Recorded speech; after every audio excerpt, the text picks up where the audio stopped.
Assalamualaikum warahmatullahi wabarakatuh. Pada kesempatan kali ini kita akan belajar tentang klasterisasi atau clustering mengenai kualitas air. Jadi kualitas air di sini saya olah dengan model clustering, di mana yang membedakan dengan klasifikasi yaitu dalam klasifikasi atribut tujuannya sudah diketahui. Jadi misal kalau kualitas air, jadi nanti atribut tujuan. Oh, nanti airnya bagus. Oh, nanti airnya tidak bagus, seperti itu. Sudah tahu nanti atribut tujuannya apa. Dalam clustering tidak begitu. Atribut tujuannya tidak diketahui. Nanti dengan algoritma clustering akan mengelompokkan sendiri. Apakah jadi 2 kelompok, 3 kelompok, atau 5 kelompok, itu nanti ditentukan oleh model terbaiknya. Jadi ketika di clustering sudah ketahuan dibagi menjadi 3 kelompok. Kelompok 1, 2, 3 misal. Nanti kelompok 1 itu tentang apa, nanti harus tahu pengetahuan mengenai datanya. Kalau data tentang kualitas air, misal ada atribut pH, atribut larutnya oksigen dalam air, kemudian atribut tentang kadar garam. Nah, itu kan bisa menjadi menentukan kualitas air. Misal kalau pH air yang normal itu 6,5 sampai 8,5 ya. Di atas itu atau kurang kan dia tidak normal. Kemudian kadar garamnya kalau terlalu tinggi juga dia tidak bagus untuk kualitas air. Jadi nanti kalau misal klaster 1 pH-nya 7, kemudian kandungan oksigennya 5, lalu kadar garamnya 5, oh berarti klaster 1 ini kualitas air baik. Klaster 2 pH-nya 9, nah berarti klaster 2 ini tidak baik. Begitu juga dengan klaster 3, misal pH-nya malah hanya 3, berarti klaster 3 ini buruk, begitu. Jadi perlu pengetahuan tentang dataset yang diolah untuk menginterpretasi atau mengartikan hasil dari klasterisasi. Jadi intinya yang klasifikasi tadi ada atribut tujuan, sudah tahu nanti atribut tujuannya apakah baik atau tidak baik misalnya.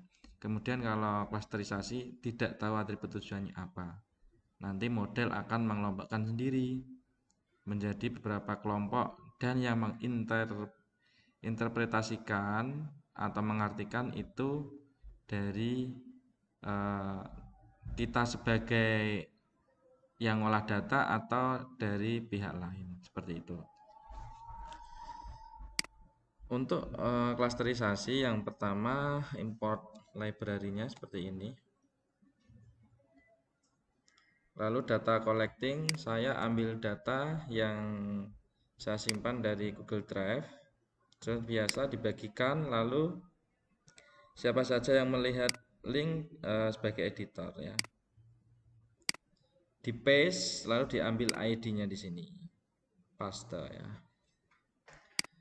Setelah bisa ke load akan terbaca datanya seperti ini. Kemudian di EDA dulu kita lihat info umum dari awal data seperti apa. Yang pertama info df.info.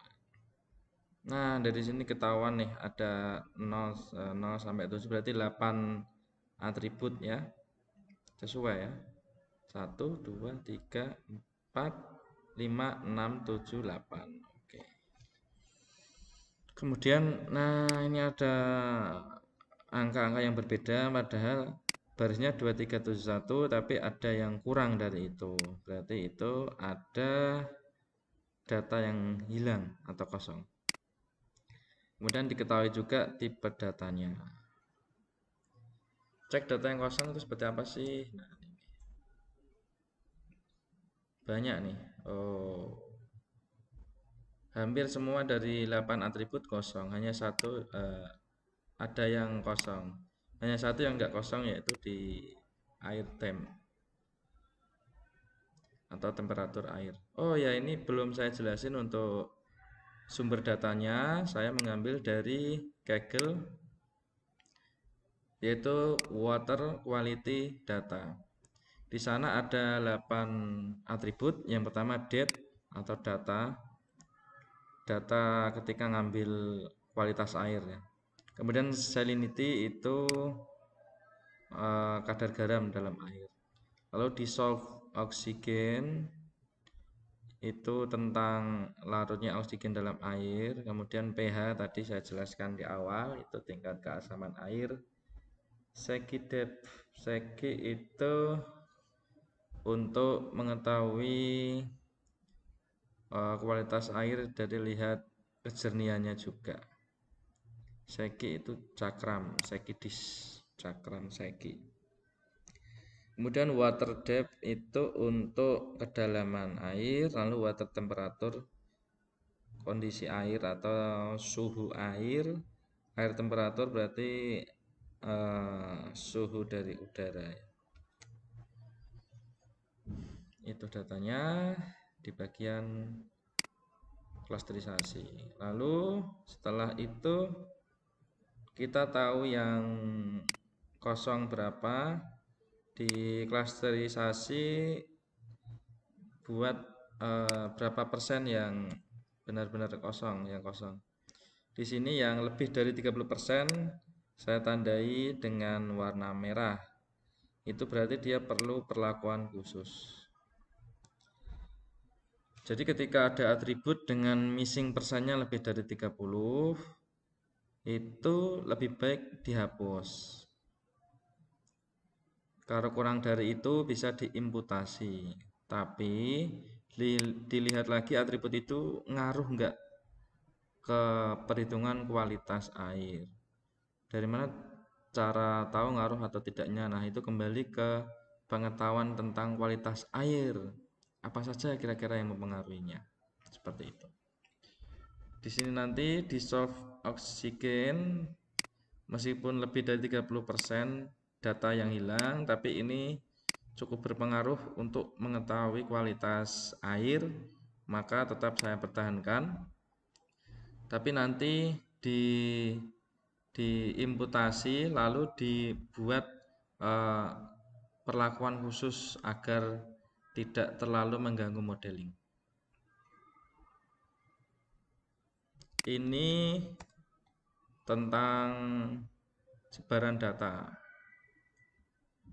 Sebaran data yang saya ambil tidak semua, di sini ada 8 ya, tapi saya hanya mengambil 6. Visualisasi atau sebaran data itu nggak harus semua divisualkan, apalagi kalau banyak sekali atributnya ya. Cari yang datanya benar-benar penting. Jadi benar-benar penting itu ngaruh dalam perhitungan nanti modeling. Lagi-lagi ini tentang kepengetahuan dataset yang dipilih. Cari yang penting, kemudian yang tidak banyak missing atau hilang, lalu pada yang numerik. Di sini saya ambil 1, 2, 3, 4, 5 untuk visualisasi.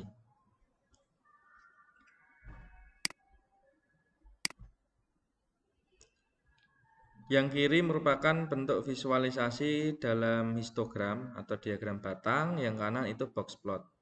Diagram batang atau histogram ini untuk nyari tahu sebaran data. Apakah seimbang ataukah miring kanan atau miring kiri.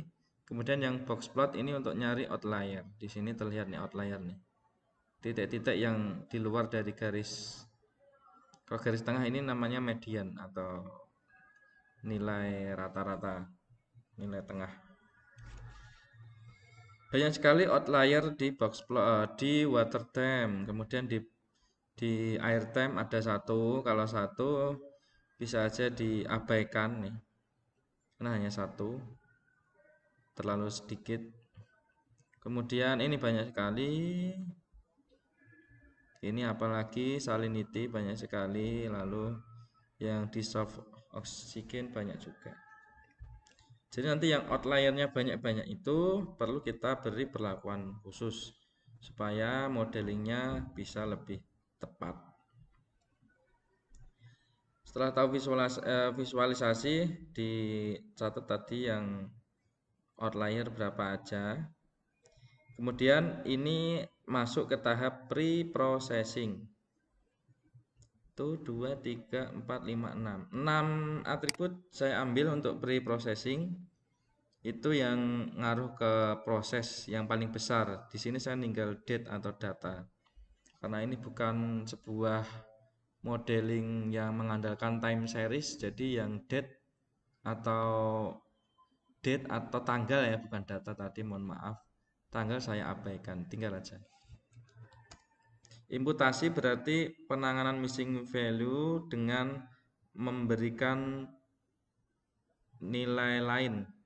Di sini nilai tengah lah. Jadi nilai yang kosong-kosong itu diisi dengan nilai tengah, seperti itu.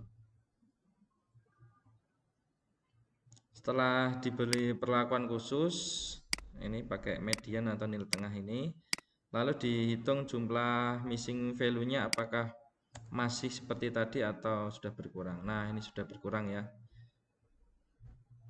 Hanya date yang ada missing value-nya dengan 0,2%, ya, dicuekin aja itu. Terlalu sedikit, awalnya seperti ini. Semua ada missing value-nya. Tapi setelah diimputasi semuanya terisi, tidak ada kolom yang missing. Hasilnya seperti ini. Kemudian ini untuk ngecek outlier. Setelah diimputasi dicek outliernya. Nah, ini ada banyak nih. 254 outlier atau 10,71% untuk salinity, pH 1,98% hingga air temp. Semuanya mengandung banyak outlier. Ditangani pakai robust scaler, itu penanganan outlier yang paling aman sih menurut saya saat ini, karena dengan robust scaler itu dia tidak mengganggu, tidak langsung mengganti angkanya, tapi menguatkan saja, menguatkan untuk skalanya nanti.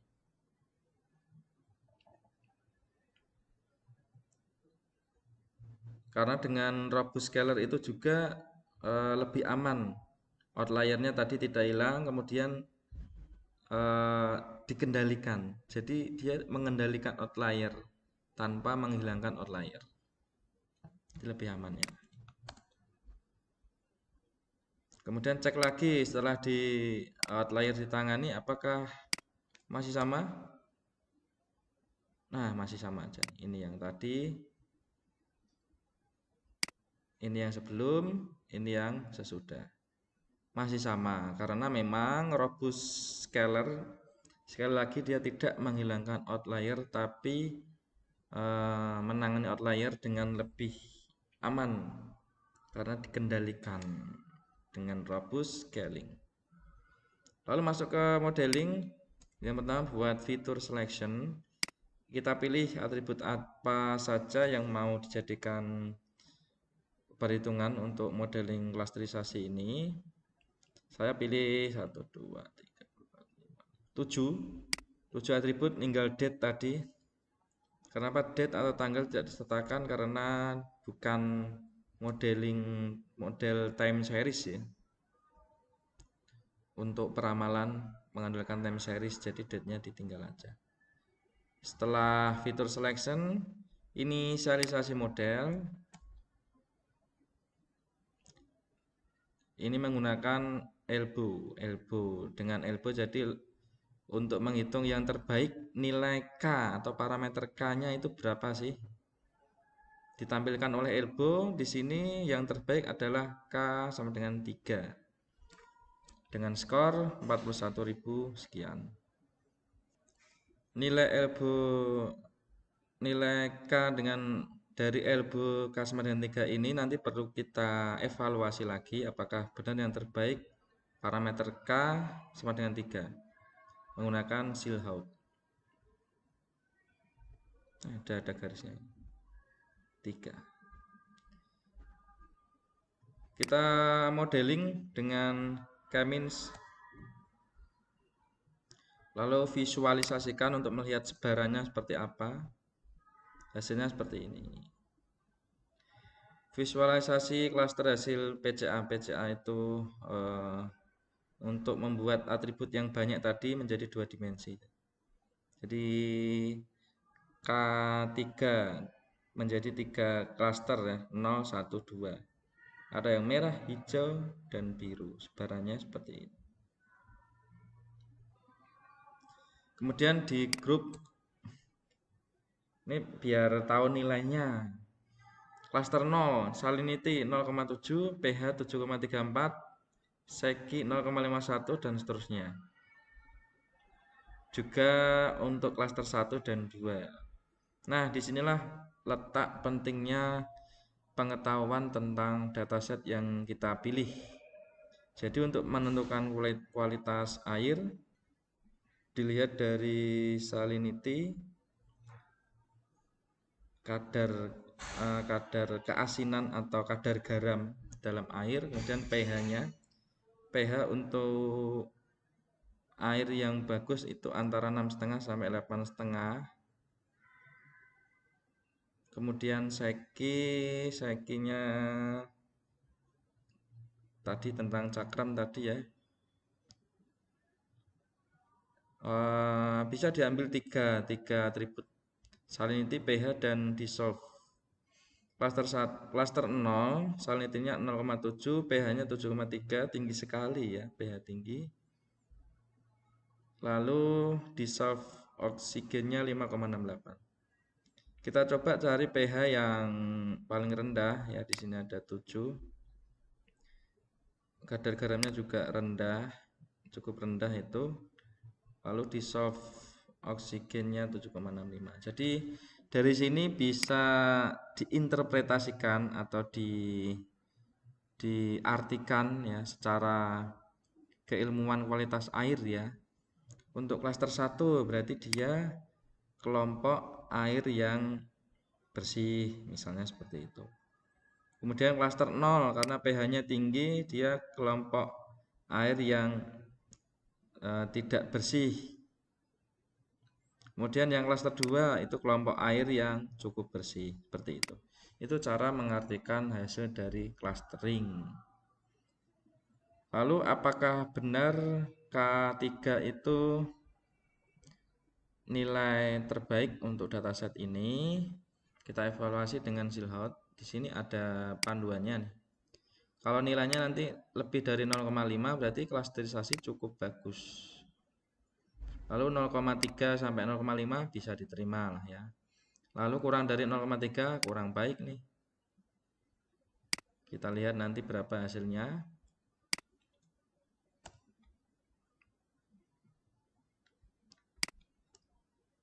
Hitung. Nah, ini menghasilkan Silhouette score 0,3. Memang tipis sekali, bisa diterima lah nilai minimal ini. Tapi mau coba saya cek lagi, bener gak K3 itu? Ini saya bandingkan evaluasi Silhouette dengan berbagai nilai K. Seperti ini bentuknya. Saya pakai range 2 hingga 2,7 berarti sampai 6 nanti. Nah, ini terlihat nih, 2 jumlah klaster atau nilai K-nya sampai 6 ya. Nah, nilai Silhouette-nya nih di sumbu Z terlihat memang yang paling tinggi 0,3 berapa nih? Ada di klaster 3. Lainnya malah lebih kecil nilai Silhouette-nya. Begitu untuk perhitungan nilai K dan evaluasi Silhouette. Jadi saya simpulkan lagi, karena klasterisasi dia tidak punya atribut tujuan, jadi dia dievaluasi dengan nilai Silhouette. Oke, pastikan dulu tidak ada missing value atau nilai yang kosong, kemudian outliernya diatasi. Baru setelah itu masuk ke modeling. Begitu untuk penjelasan tentang modeling klasterisasi, mudah-mudahan bermanfaat. Assalamualaikum warahmatullahi wabarakatuh.